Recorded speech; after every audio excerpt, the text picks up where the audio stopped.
disse o Senhor, e eu ensinarei a pescar gente.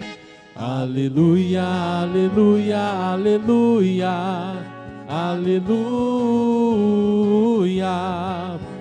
aleluia, aleluia, aleluia, aleluia.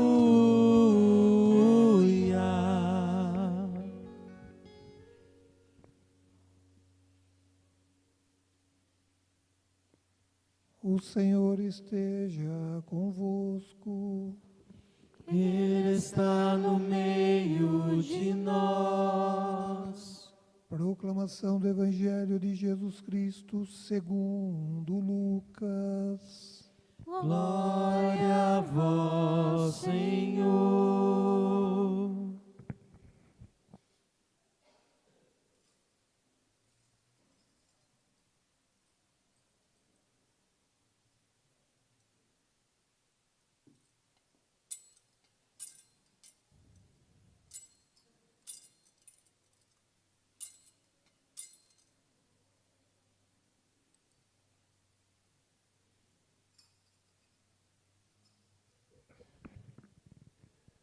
Naquele tempo, Jesus estava na margem do lago de Genezaré, e a multidão apertava-se ao seu redor para ouvir a palavra de Deus.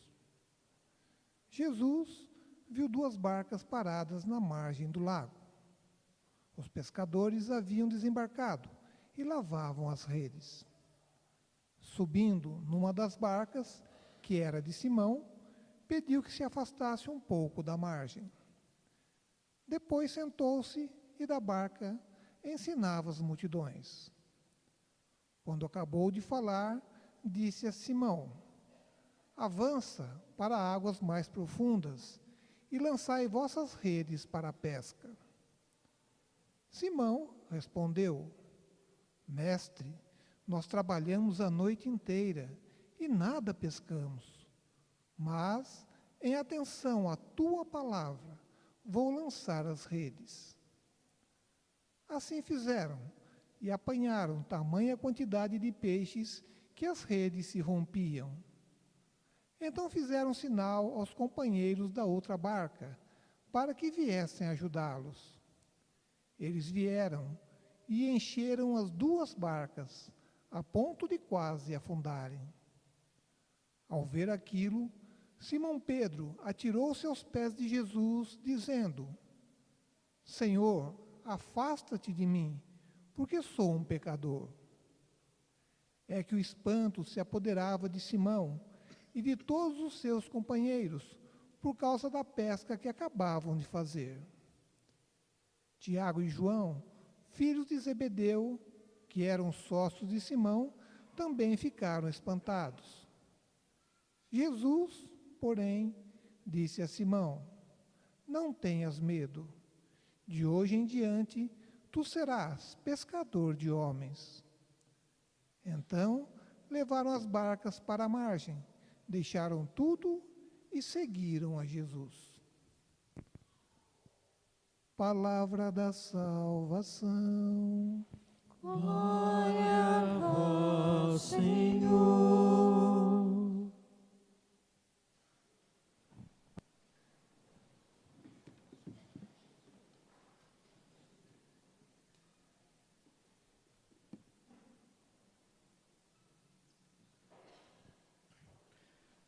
Esta celebração está sendo transmitida pelas ondas da nossa rádio Mensagem. Então, queremos saudar toda a equipe da rádio, aqueles que colaboram com ela de forma mais direta, mas também todos os ouvintes da nossa rádio Mensagem, aqui de Jacareí, que alcança também outros lugares da nossa diocese. Especialmente saudamos aqueles que estão sintonizados com esta celebração através das ondas da rádio.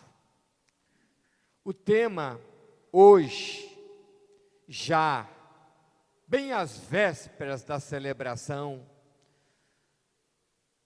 do nascimento de Nossa Senhora. O tema proposto: Maria, Mãe que nos trouxe a paz. Vamos repetir? Maria, Mãe que nos trouxe a paz. Interessante. Logo depois do pecado, as rupturas. E o Criador, falando ao homem e à mulher, aos nossos primeiros pais, diz que um se voltaria contra o outro. E logo depois, capítulo 3, a narrativa do pecado, da desobediência, quando o homem e a mulher, o primeiro casal, se decide conduzir a existência à margem da vontade de Deus.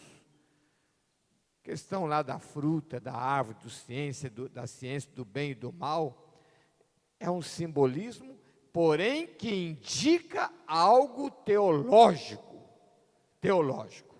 que é uma verdade de fé para a nossa igreja,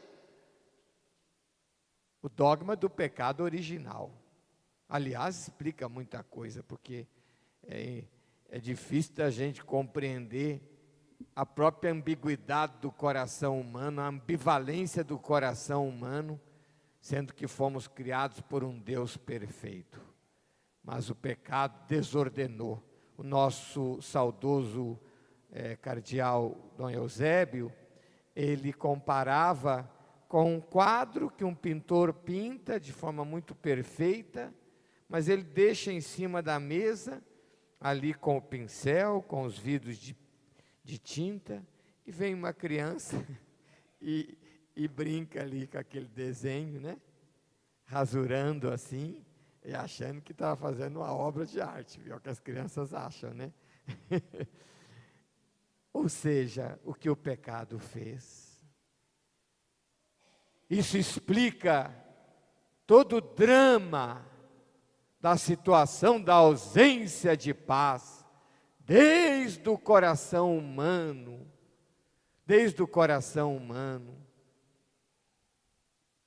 O nosso Papa Francisco chegou a dizer, é como se estivéssemos numa terceira guerra mundial em pedaços. Teve mais repercussão na mídia a guerra da Rússia com a Ucrânia.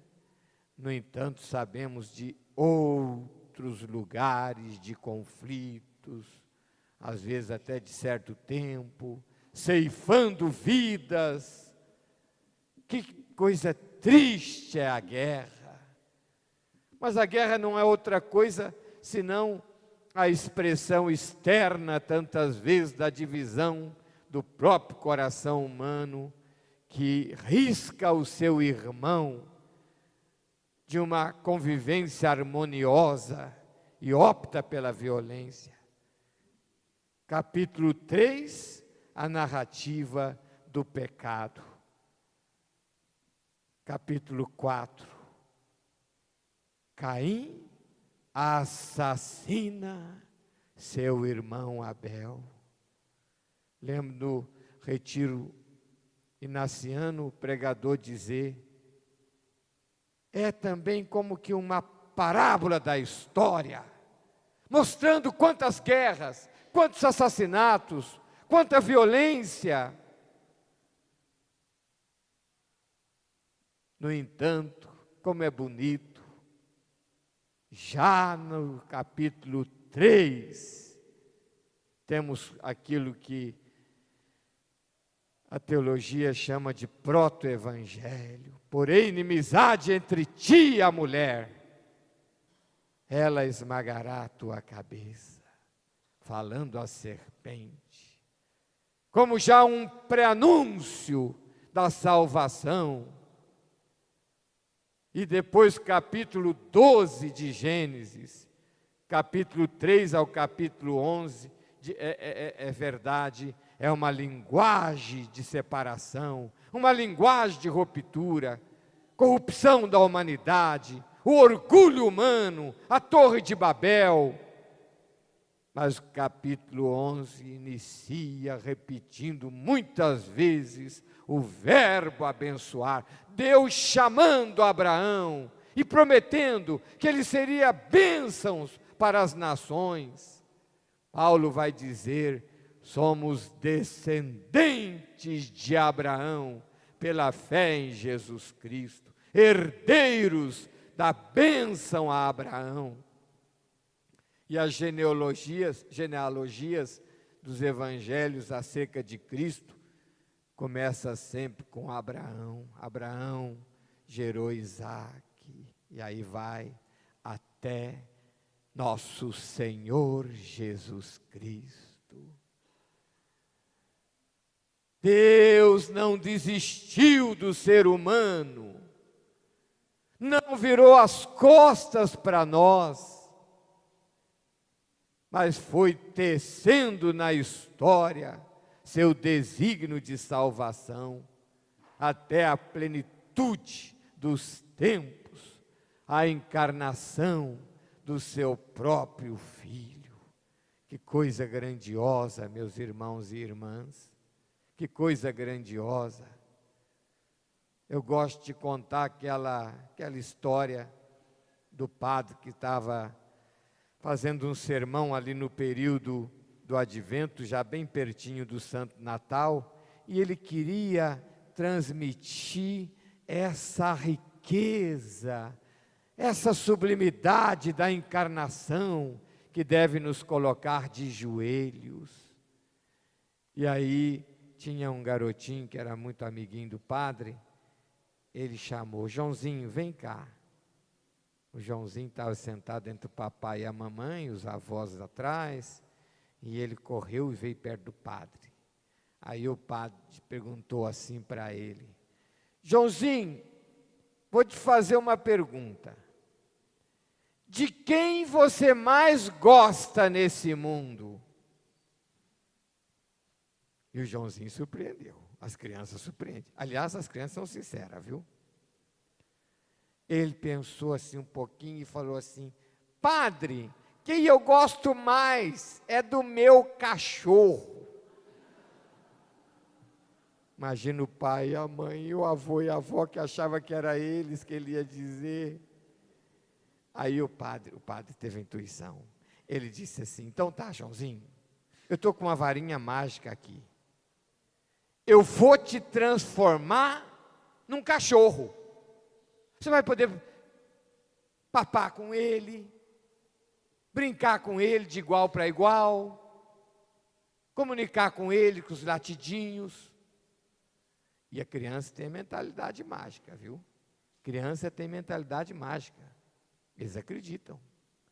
O Joãozinho correu, olhou regalado para o padre, correu, sentou entre o papai e a mamãe e disse assim: pai, mãe, o padre está louco, quer me transformar num cachorro.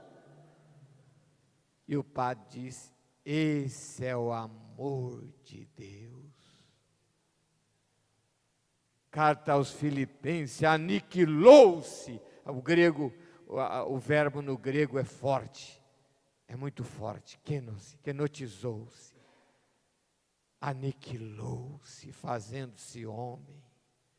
Que grandeza, que amor. São Luís Maria Grigno de Montfort diz: se ele tivesse enviado um querubim, um serafim, já seria grande coisa, mas enviou o seu próprio Filho. E o amor de Deus não para aí. Quando os homens rejeitam o seu Filho e tramam sua morte da forma mais humilhante que havia na época, de uma forma de tamanho sofrimento, Ele faz daquele gesto de rejeição o ato fundante da nossa salvação. É isso que a palavra de Deus da carta aos Colossenses hoje está nos falando. Ele nos libertou do poder das trevas e nos recebeu no reino de seu Filho amado, por quem temos a redenção, o perdão dos pecados. O Novo Testamento vai repetir muitas vezes, por nossos pecados, por nossos pecados. A princípio, os apóstolos ficaram um pouco desconcertados com a morte de Jesus na cruz. Os discípulos de Emaús expressaram para o próprio ressuscitado, era um profeta poderoso em obras e palavras. Nossos magistrados o condenaram. No discurso de Pedro em Pentecostes, Pedro diz: matastes o justo, Deus o ressuscitou. Mas depois vai aparecer de forma repetida já uma evolução da reflexão teológico-bíblica, a partir certamente da própria releitura das Escrituras, à luz do mistério pascal do Senhor, da sua paixão, morte e ressurreição, por nossos pecados, por nossos pecados. Que amor grandioso, meus irmãos e irmãs. Que amor, nunca desconfie do amor de Deus. Nunca desconfie do amor de Cristo. Às vezes encontro pessoas, acho que Deus desistiu de mim. Eu andei por tantos devaneios, Padre. Ele tem uma queda pelos pecadores, meus irmãos.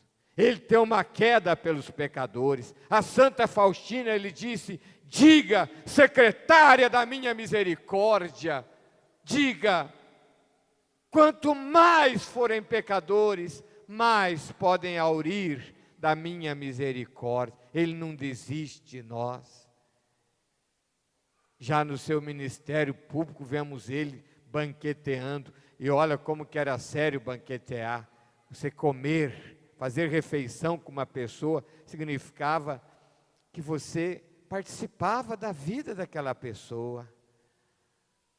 Jesus não hesita em ir à casa dos pecadores, comer com pecadores e prostitutas. É o seu amor, é a sua misericórdia. Nossa Senhora é aquela que nos trouxe a paz, porque ela foi o instrumento de Deus, ela foi o palco do maior milagre, a encarnação do Verbo. O Verbo se fez carne e habitou entre nós, no seio virginal de Maria, a partir do sim de Maria. Por isso, Ângelus, o anjo do Senhor anunciou a Maria, e ela concebeu do Espírito Santo. Eis aqui a serva do Senhor, faça-se em mim segundo a vossa palavra. E o Verbo se fez carne e habitou entre nós. Ela foi o palco desse milagre grandioso que deve nos colocar de joelhos. Eu fico pensando, meus irmãos, porque só Deus tem a chave de todo conhecimento. Só Deus.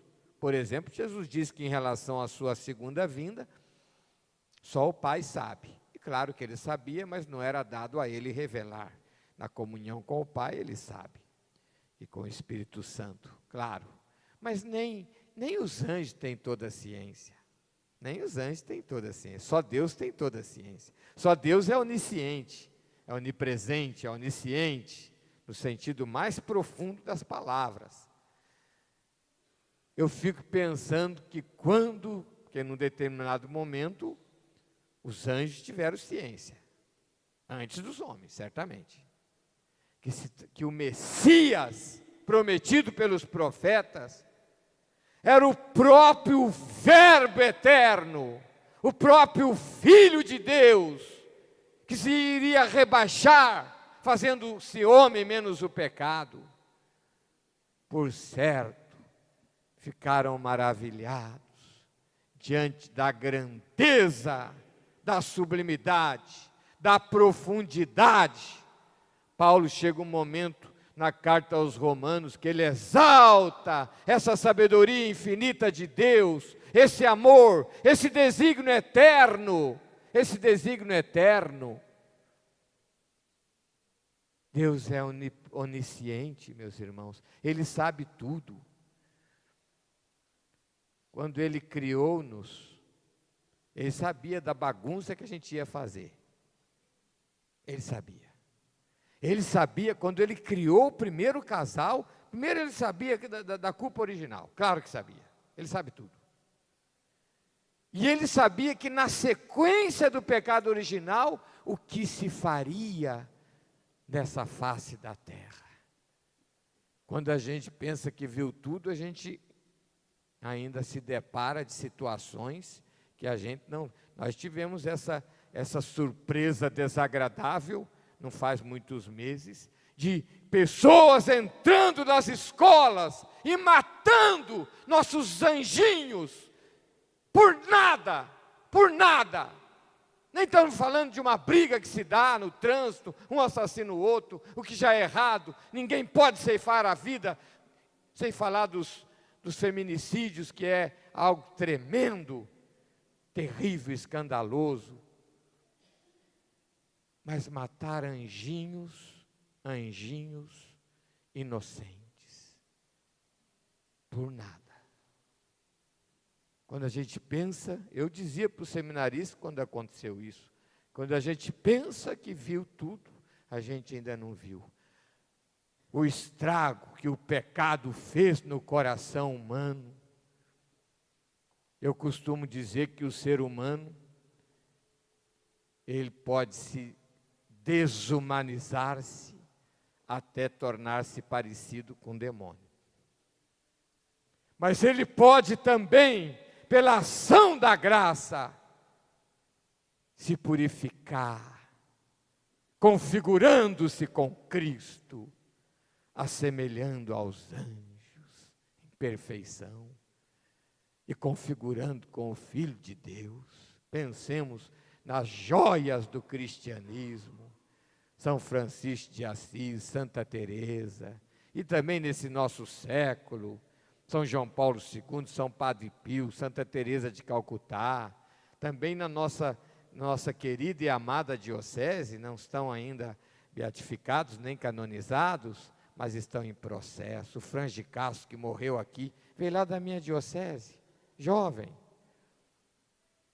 lá da minha diocese, Barra do Piraí, eu sou de Resende, diocese de Volta Redonda, e aqui assumiu essa causa dos nossos irmãos prisioneiros, oferecendo a vida por eles. E aí temos também Padre Rodolfo Comorec, se esse homem não era santo, ele era muito puro, esse sacerdote, que beleza. As pessoas de mais idade diz que chegaram a confessar com ele. E também nossa amada Maria Teresa do Coração Eucarístico, fundadora das Pequenas Missionárias, mulher de fé, de entrega pelos doentes, deixou tantas obras, e a congregação que faz tão bem a nossa diocese. E o nosso pequeno, Antoninho Marmo, nosso pequeno e já preocupado com os doentinhos, pedia no leito de enfermidade, pedia que a família, depois que ele partisse, construísse um hospital, e a família fez, pequeno, preocupado com os seus coleguinhas doentes. Que bonito essas joias, também nas nossas comunidades, pessoas de virtudes. Maria, ela não é, o príncipe da paz é seu filho, mas ela pode ser chamada rainha da paz, porque gerou o príncipe da paz. Nas suas aparições, como em Fátima, estive lá em 2017, os 100 anos da aparição, a gente sente tanta paz. Pedia que se rezasse pelo fim da guerra. Primeira Guerra Mundial ceifou a vida de tantas pessoas, mas alertava: se a humanidade não se converter, virá uma outra guerra. Em 1939, Francisco e Jacinta partiram logo pela chamada gripe espanhola. Lúcia ficou, e não faz muito tempo que ela partiu, quase 100 anos. Nossa Senhora disse que ela teria uma missão, ela ia ficar. Em 1939, ela teve um sinal, que Nossa Senhora havia dito que daria a ela quando a guerra estivesse por começar. E estourou a guerra. Quando eu vejo filmes da Segunda Guerra Mundial, agora menos, porque os anos vão passando, mas há mais tempo, sobretudo, ficava vendo aquelas cenas, ficava imaginando quantos, às vezes até documentário com cenas reais, quantos morreram lá. Morreram lá, tinha praticamente, muitos tinham a idade do meu pai, que viveu até 93. Minha mamãe ainda está viva, com 95 anos. Fico pensando se as pessoas podiam estar aqui conosco ainda. Quantas delas foram ceifadas. Que coisa triste é a guerra. No entanto, a paz nasce no coração, num coração reconciliado por Deus em primeiro lugar. Porque Deus é a fonte da paz. E na medida que nos reconciliamos com Ele, Ele harmoniza nosso coração. Harmoniza nosso coração. E a gente fica promotor da paz, como rezou o nosso grande São Francisco de Assis. Senhor, fazei de mim instrumento da vossa paz. Onde houver ódio, que eu leve o amor. Sejamos instrumentos da paz, meu irmão. Começando em nossas casas. Em nossas casas. É ali que a conversão deve começar. E que nem sempre é fácil. Às vezes os nossos temperamentos. Uma vez escutei uma pessoa dizer assim: padre, minha avó era muito temperamental. Mas ela era do apostolado, ela tinha aquela fita, ela era do apostolado da oração, ela era muito devota do Sagrado Coração de Jesus. E quantas vezes ela estava lavando roupa, eu chegava meio perto, escutava a minha avó rezando. Ela sabia que ela não era mole. Ela rezava repetidas vezes: Jesus, manso e humilde de coração. Ela rezava em primeira pessoa: Jesus, manso e humilde de coração, fazei meu coração semelhante ao teu. Que possamos também, meus irmãos e irmãs, tocados pela paz daquele que nos reconciliou com o Pai, sejamos portadores da paz, começando por nossos lares. Daí a importância da oração nos lares. Termino dando um testemunho que a minha mamãe falou algumas vezes para mim. Eu lembro, eu já estava no seminário, quando eu comecei a perceber, minha mãe e meu pai rezavam o terço juntos. No começo, só minha mãe. A gente ficava lá na televisão. Só ela entrava no quarto e rezava. Depois comecei a notar que meu pai estava indo rezar com ela. E depois, claro, eu comecei nas férias de seminário, todas as noites. E a gente oferecia pelos outros que não ia. E um dia ela falou para mim assim: depois que eu comecei a rezar o terço com seu pai, a gente ficou mais unidos. Como é importante o casal ter algum momento de orar juntos, e interceder por toda a família, pelos filhos. Hoje, quanto desafio. Muitas vezes os pais trazem o peso da preocupação. Já encontrei pai que disse: padre, minha filha é jovem, é novinha, eu olho para ela e fico pensando que mundo ela está encontrando, e que cada vez mais vai degenerando, que mundo ela vai encontrar quando adulta. Eu fico preocupado, Padre, e não é sem razão. Então a importância dos pais interceder pelos filhos, sendo instrumentos de paz para eles, apontando o caminho do encontro com aquele que é capaz de dar a verdadeira paz. Minha paz eu vos dou, deixo-vos minha paz. Ele disse aos seus apóstolos, e através dos seus apóstolos a todos nós. Louvado seja nosso Senhor Jesus Cristo. Para sempre seja louvado. Agora de pé queremos apresentar ao Senhor as nossas preces.